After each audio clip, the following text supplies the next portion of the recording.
இப்போ பார்த்திங்கன்னா நல்லா நம்ம பஞ்சு போல் சாஃப்டான ஒரு வெனிலா கேக் தான்.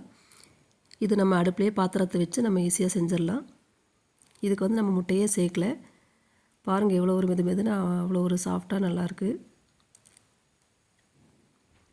ஈஸியாக நம்ம கடைகளில் வாங்குகிற மாதிரியே பாருங்கள் அருமையாக வந்திருக்கு. பஞ்சு மாதிரி டேஸ்ட்டும் ரொம்ப அருமையாக இருக்கும்.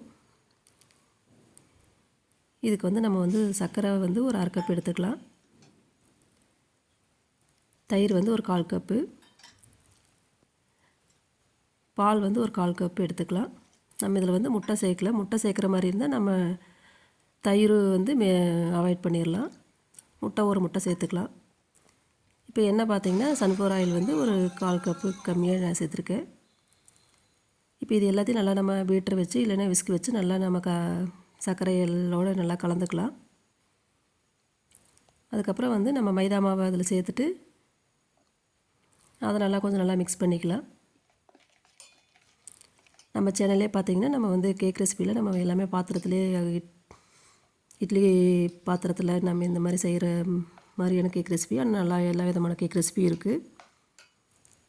அதோட லிங்க்லாம் நான் கீழே கொடுக்குறேன். நீங்கள் விருப்பப்பட்ட எப்படி செய்கிறது நீங்கள் பாருங்கள். இப்போ வந்து சோடாப்பு வந்து ஒரு 1/2 டீஸ்பூன் சேர்த்துக்கலாம். கொஞ்சமாக 1/4 டீஸ்பூன் வந்து உப்பு சேர்த்துக்குங்க.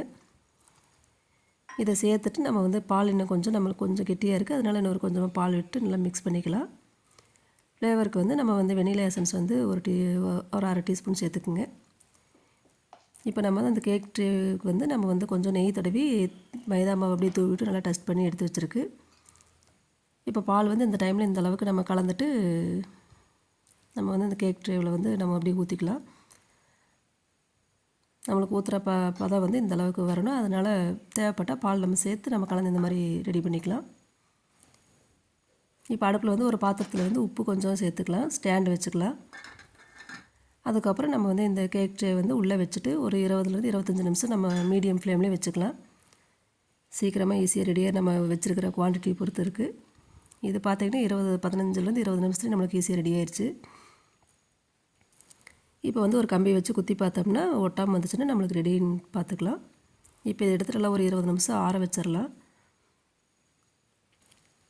பாருங்கள் அப்படியே தொட்டு பார்க்குறதுக்கு அவ்வளோ ஒரு மெதுன்னு இருக்குது. நம்ம கடைகளிலே பேக்கரியிலே வாங்கணுங்கிற அவசியம் இல்லை, வீட்லேயே நம்ம ஈஸியாக செஞ்சிடலாம்.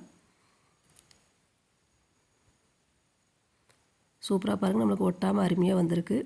அப்படியே கையில் எடுக்கிறப்பவே நல்லா நம்மளுக்கு காற்று மாதிரி நல்லா வெயிட் இல்லாமல் அவ்வளோ ஒரு சாஃப்டாக பாஞ்சு மாதிரி இருக்குது. ஈஸியாக நம்ம ரெடி பண்ணிடலாம். நீங்களும் ட்ரை பண்ணுங்கள். நம்ம சேனல் இது வரைக்கும் சப்ஸ்கிரைப் பண்ணாதவங்க கொஞ்சம் பண்ணிக்கோங்க. கொஞ்சம் எங்களோட சேனல் வளர்ச்சிக்கு யூஸ்ஃபுல்லாக இருக்கும். அப்படியே எங்கள் இந்த ஸ்நாக்ஸ் இதெல்லாம் பிடிச்சிருந்துச்சுன்னா ஒரு லைக்கு கமெண்ட்லாம் போடுங்க.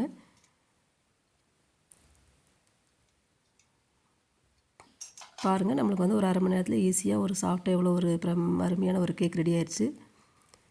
கையில் எடுக்கிறப்பவே பாருங்கள் எவ்வளோ மெதுன்னு இருக்குது. வாயில் போட்டாலும் அவ்வளோ ஒரு இதாக இருக்கும். அப்படியே நம்ம வாயில் கரைஞ்சி போகிற அளவுக்கு அவ்வளோ ஒரு இதாக இருக்குன்னு நீங்களும் ட்ரை பண்ணுங்கள். தேங்க்யூ.